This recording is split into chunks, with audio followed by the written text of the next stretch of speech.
More now on one of our other top stories this morning. Activists say Israeli troops have boarded a yacht trying to bring humanitarian aid to the Gaza Strip.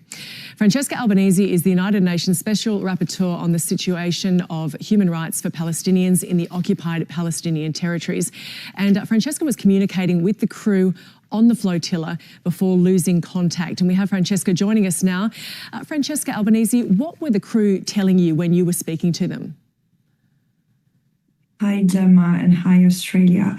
Yeah, tonight I was on the phone with the captain around 11 p.m. UK time, and everything was fine. I just wanted to check that they were still in international waters, which was the case, and they were all okay because they were not visible anymore on the tracker. And this is when I heard the alarm, and there was quite a moment of panic on the boat because the boat had been surrounded by 5 speedboats. In a few minutes, things were calm. The captain has been extraordinary, and so the other team members. I was on the phone with them recording everything because you never know how things can evolve.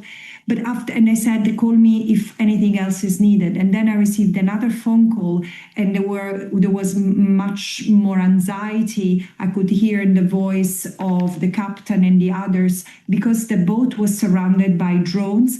2 drones had been seen. I asked them to identify what kind of drones, if they had a capacity. And in a few minutes, they told me they had seen quadcopters, the machines, the drones that can shoot. So they took cover, and the boat was meanwhile being sprayed with a white substance. This was the end of the second phone call, and around 12:30 a.m. UK time, I received another phone call that they had been intercepted. So the soldiers were coming in, and I could hear the voice of the soldiers on the boat. It seemed that there was chaos, but at the same time, it was relatively calm. And the captain was still speaking, saying, until we were boarded, no one was wounded. And then the communication was cut. So it's been pretty intense over here. So to be clear, Francesca, you spoke to them before the IDF boarded the boat and also afterwards?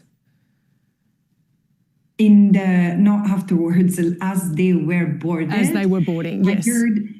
I heard on the first, there were 3 communications. The first was very long, and all of it is recorded. The first is when the speedboats arrived. The second is when the quadcopters, the machine drones that can kill, arrived, 2 of them. And then the third one was when the boat was re-surrounded, intercepted, and boarded by Israeli soldiers. And do we know for sure that was the type of drone that you described there, or that is what they are telling you that they believe these drones were? Yes. This is of course, I was not there. So what I say is what I said, what they told me. And so they were pretty cool. They had cool nerves, and they seemed pretty calm. So they said, no words at the drones, no objects at the drones, just take cover because they might be harmful. And did you hear or feel that there was heightened tension after the IDF had boarded that boat? The crew, how are they feeling? Are they frightened? Look, I'm sure they were, but the captain was the calmest because he had to keep the morale of the crew high. So it seemed to me that they handled everything with great calm and maturity. But the point is that this boat should have not been intercepted in international waters. Israel has, this is the point I want to make. Israel has absolutely no authority to intercept and stop a boat like this, which carried humanitarian aid and most than everything else, humanity to the people of Gaza. There should be state navies breaking the siege instead of a boat of volunteers risking their life. But this is what we are left. the humanity of these volunteers. And now, because the boat has a UK flag, it's absolutely urgent that the UK intervenes for the release of the boat and the crew so they can continue their sailing to Gaza unfettered. The crew has described their trackers being scrambled so that they, might have been unaware exactly where they were, communication being jammed. Did you experience any of that in your communication with the crew? Were you cut off by any of that jamming, or was it you or the crew ending those calls? No, not during my calls. The communication was clear. I tried to call them before getting on the line, and it was impossible. So I would suspect that, yes, it was not as accessible as it should have. I cannot say with certainty what were the causes. But when I managed to speak to them, the communication was absolutely clear. Mm-hmm. And so it sounds like, you're speaking to the captain. It is still a calm situation on board. Israel said that it was aware that the boat was on its way. It said it would take all necessary steps to stop it arriving. Is this how you expected it to play out? Well, with Israel, you never know how it can end and how it can play out. I would expect restraint from the state of Israel and from the army, because all eyes are on Gaza and all eyes are on the flotilla. But you never know how it can play out, because it takes just one soldier to be in the wrong psychological or physical state for things to go very wrong. We have seen it with previous flotillas. Recently, there was a flotilla shot by a drone in Malta waters, and years ago there was the Mavi Marmara with 10 people. I mean, all the crew shot at and 10 people killed. So you never know how it can end up.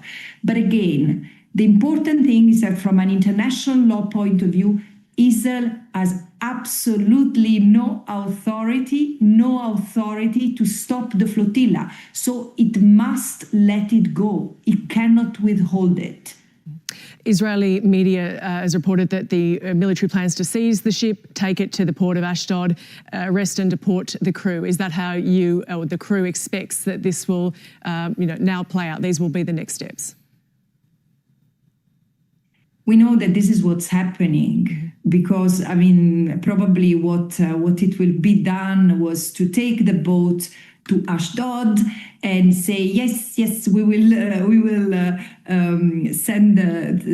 deliver the aid, and probably it will even come. I mean, it's a small boat, so it's a tiny drop in the ocean. What really matters is that these people reach Gaza, because we need to break the siege.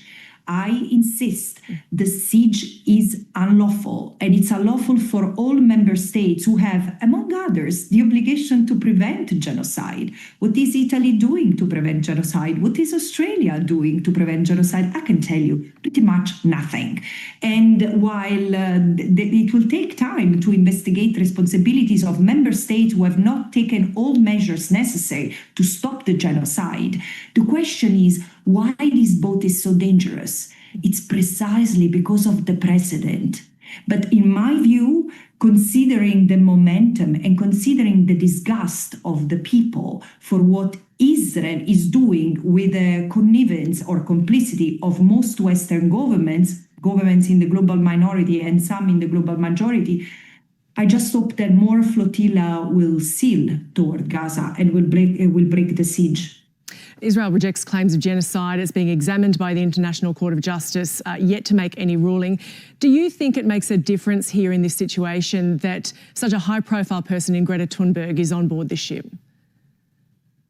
Yes, it does, because it makes the attention of international media higher, because media tend to be sensationalist. This is the thing.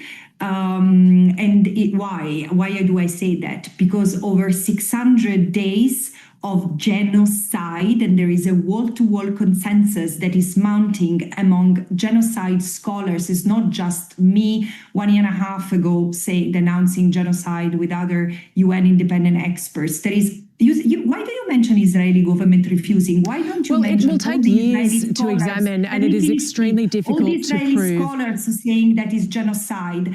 The president, the chief of the genocide studies today says genocide. Amnesty International, the UN Commission of Inquiry, the UN Special Committee on Israeli Practices. But you got Israel who refutes. Of course, Israel refutes. Does it matter? And it is yet to be proven and could take years to be examined. If the purpose of this... No, you're wrong. You're wrong. Excuse me.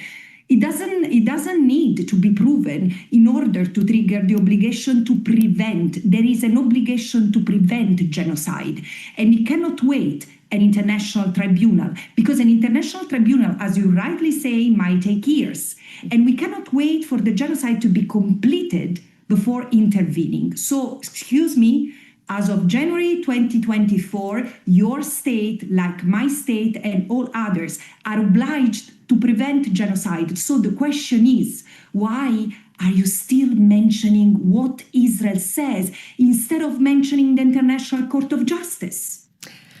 And Francesca Albanese, if the purpose of this ship sailing there was to keep the world's focus on the blockade and on Palestinian people, is this confrontation that we are seeing play out at this time, is that achieving that? What confrontation?